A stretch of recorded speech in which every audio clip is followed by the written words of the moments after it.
So in this series of tutorials we're going to be covering some of the basics in After Effects for animation and sort of implementing the animation principles. So the sessions will sort of cover a broad range of these here, so timing and spacing and arcs. Then we'll look at the slow in and slow out, or ease in and ease out, applying squash and stretch, adding in some anticipation, embedding some follow through and overlapping action as well as secondary action, and some exaggeration. So these will take shape over the next sort of 4 or 5 tutorial videos, and to show you the end result will look something like this. Okay, so really nice, really fluid movement in a relatively short space of time. So what I want you to do is to go into the correct Moodle page, and I want you to download the raw file. So let's go to open recent, and there it is. So you'll see a file in there that says raw, and you'll have something that looks like this. So all of these elements have been made inside of Illustrator, Adobe Illustrator, and I've basically exported them imported them, I should say, into After Effects. So you'll see down the bottom here, I've imported these, and you can see the Illustrator files there. But when you import them, I'm just going to quickly change these back to how they were. There we go. You'll find that your layers come in sort of in this grey colour or blue. I think it's because it looks like, there we go. And we'll just do none, and we'll do none again. Okay, and the idea is that we want to be able to separate these layers up into kind of into their groupings. So at the very top you'll see we have the character, and the character is made out of some different items. So we've got the head here. We then have kind of like a base tail coming in. For some reason it's not letting me select that to show you with the move tool. Let's have a look. There we go. I wonder why that is. That's strange. But essentially we've got 4 pieces to the tail. We've got a piece that sort of comes down around here. We then have a circle, like a pill sort of shape around here. We then have another pill shape that's completely red around here, and then we have the end of the tail. And essentially we want to be able to, so we'll close that off. We're going to want to be able to animate these and maneuver them around. In addition to that, you'll see we've also got this curve. So I drew this whole scene in Illustrator, and I've added these curves in, not to be exact, but to act as a guide for us. You'll see sort of projecting on curves like this looks a little weird. It tends to be a bit more diagonal and in at the end, especially when moving up. And we'll have a, we're going to have a look at that. So the first thing we need to do is get this scene ready to animate. Okay, so the first thing we're going to do is separate these into colours, into category groups. So the first thing I'm going to do is select the top tail, and I'm going to hold shift, tail down, and remember these have been named, these layers have been named in Illustrator. If you find that if you create a file and these are unnamed, please rename them. It makes the process a lot easier. And I'm going to click this box, and I'm going to change these to yellow. Okay, really distinctive, really vibrant.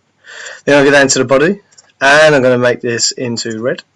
Okay, and I'm not really putting these in any particular order in terms of the colours. I'm just kind of making sure they stand out against each other. Then ledges and floors.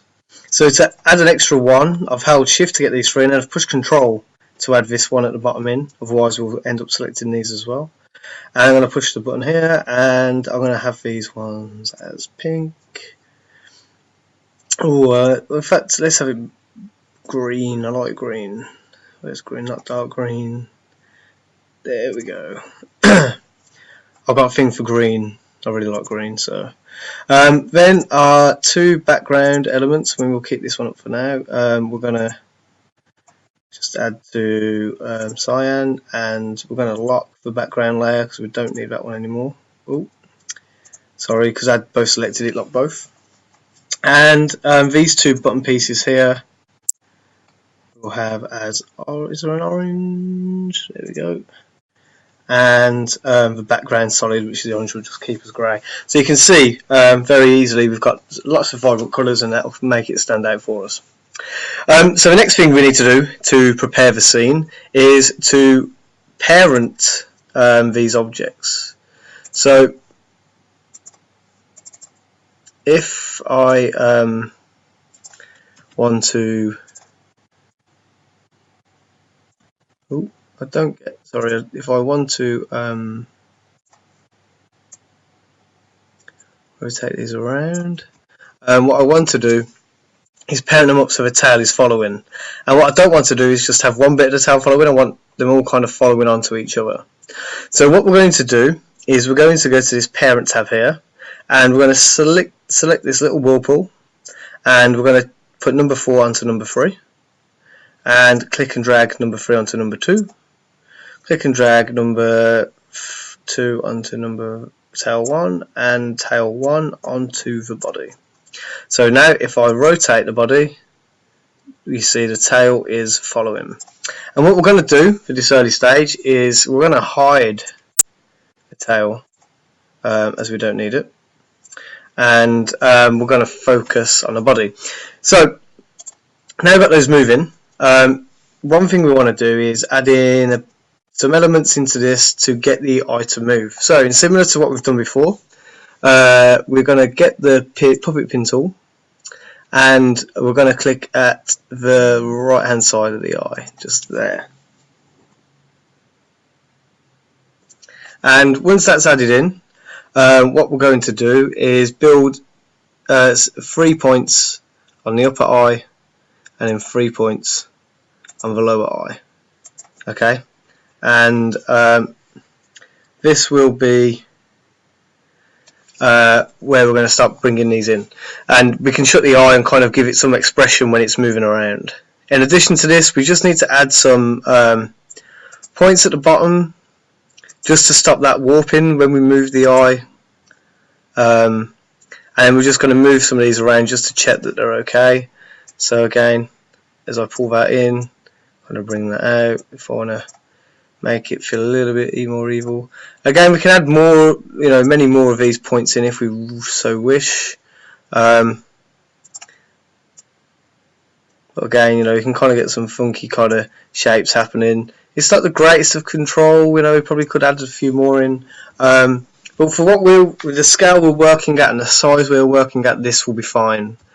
So I'm just going to undo those, and as you can see, the bottom retains its shape. And those 3 pins there, you'll see the top move, which kind of gives us that kind of expression that we want, okay, of muscles in the head kind of reshaping as our eye moves. But we want the base to stay as it is, and that's doing that. So that's great, so that's fine. So we're going to close that one down. So I'm going to pull this down now, and so we've got more of the active window visible. And we're at the point now where we're ready to start moving these elements. So what we want to do is to move our body, and we're going to have it moving down and up. So the timing for this, I'm going to say, is about 6 frames per half jump. So 6 frames to get quarter way on one of these half arcs, or halfway on one of the half arcs. Okay, so we're going to take the character, we're going to select the character, and what we're going to do is just go down to transform, and we're going to click the position in. Sorry, we need this to be on frame 0. We're going to click that to be in. We're going to go along 6 frames. So just to really make sure that's where we are, we're going to go in, and we're going to we're literally going to click and drag and move our character in there. Okay, so what we have now is that. So it's not great, we've still got to do some tweaking, but we've got the 2 key poses in. Okay, and Actually, because we want to move, when it hits this, we want it to go down. We're going to move a longer frame to number 7, and we're going to pull. No, it's gone backwards. We're going to pull the body down, and we're just going to leave enough room for this button top to be visible, and we can tweak that later. So we're going to move along another 6. So this time we're not going to 12, we're going to 13. Okay, and we're going to pull this up about halfway to around here, and we're then going to move along another 6. So that's going to be 19, and we're going to move that down there. Again, we're just going to have to be on this base for a couple of frames. So we're going to move along 1, and we're going to just push this star button down here to the left hand side, the diamond, sorry, not star, and that's going to keep us there for another frame. We're then going to move forward another 6, and this time that will be 20, so that will be 2 frames where I was, and we're going to move our body up there. And then we're going to, sorry, I'm going to move that up just a little bit more. We're then going to move it along another 6 frames to number 8, and we're going to put that down there. Okay, so let's take a look at that.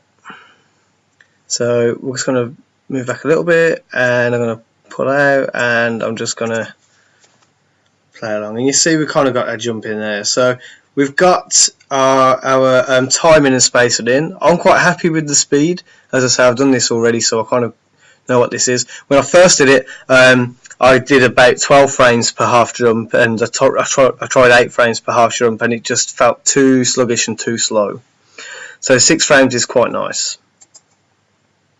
It's just auto saving, so remember to keep saving regularly, otherwise you may find you run into trouble.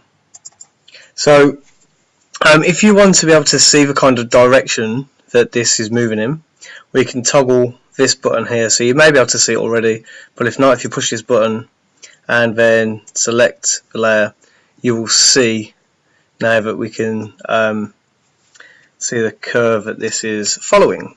Okay, so what we want to do is, you can kind of see here these little points, and they are the key frames where in between where this point stops. Okay, so what we want to do is we want to get this curve, rather than going in a straight line, to follow that, and this is the animation principle of arcs. And what we're going to do is select this handle, and we're literally just going to pull that up, so we get a bit of a lift off the ground, and then we drop down. Then over this side, we're going to do the same thing. We're going to sort of pull this out. As I said before, if we do this, it looks really weird. So in fact, actually, we'll do it this way, and I'll show you how weird it kind of looks with the character going that way. And we're going to pull these in across as well. So following that curvature, and just going to pull that in, and again, just make it a little bit tighter. Pull these across. Pull this one across. So now I've got a nice curve going around. Just take your time with it, don't rush it. Okay, it's not a race. We want it to look nice. And then if we play it back, you'll see now we have a curve which should jump. It's roughly following the curve that we had in place. Okay, so the other thing that we want to really refine this is to follow the principles of gravity. So at the moment, gravity isn't really being followed. So when we jump up, when we go down, it's an equal movement. All those points are kind of equally distributed. Now what we want to happen is we want it to go really slow, then go fast down, come back up, slow down as gravity starts to pull them back down, and fast in and out, and gravity starts to put it back down, and boom. Okay, so these points here, anywhere where there's lift, so mainly these 2 points and the start point, we want it to ease out. Okay, We don't necessarily want it to ease in because it goes too slow. In fact, let's just show you how to do it and we'll see it. So we're going to go, I'm just going to pull this up so we can see a little bit more in this window. And we're going to work on these position points. And I want you to click this icon here. This is the graph editor. And this basically shows the curves and the movement for each frame, and in the X, which is either horizontal, or Y, which is up and down. I can't remember exactly what they are. In After Effects they do change slightly, so Y is up and down, X is across, and I'm just using that there to read in the speed that it's changing at. As you can see, if I go left and right, it's moving really fast. So we're going to go across and we're going to go to these peak positions here, and we're going to select that, and they will turn into a solid yellow, which means they're selected. Now down in this section here, you'll see we've got easy ease, which basically means ease in and ease out. We then have easy ease in, which basically just means ease in, and then we have ease out, which means just to ease out. So we're going to click ease out, and we're going to click ease in, and we're going to go back to this point here as well, and we're going to do the same thing. We're going to click the easy ease, and we're going to do the same at the mid ones here, which is this middle bit, and we're going to click both again. Okay, now if I push play on these, you'll see it spends a little bit more time in the air, it just feels a little bit too sluggish, and it's mainly to do with the rise up. I mean, it's not too bad, but again, it for me it just feels a little bit too slow, just a little bit too slow. So what we're going to do is push stop, and we're going to change it back to auto Bezier, and again with this one auto Bezier, which is this sort of quarter circle with a point on it, and again for the ones at the beginning. And if we push play again, you see we're sort of back to that same distribution speed, which is a bit awkward. And with these midpoints, we're just going to go ease out, and again, so you can sort of tell the curve's kind of upside down, but basically here's our ledge. We're going up, we're going down, we're going up, we're going down, we're going up, we're going down.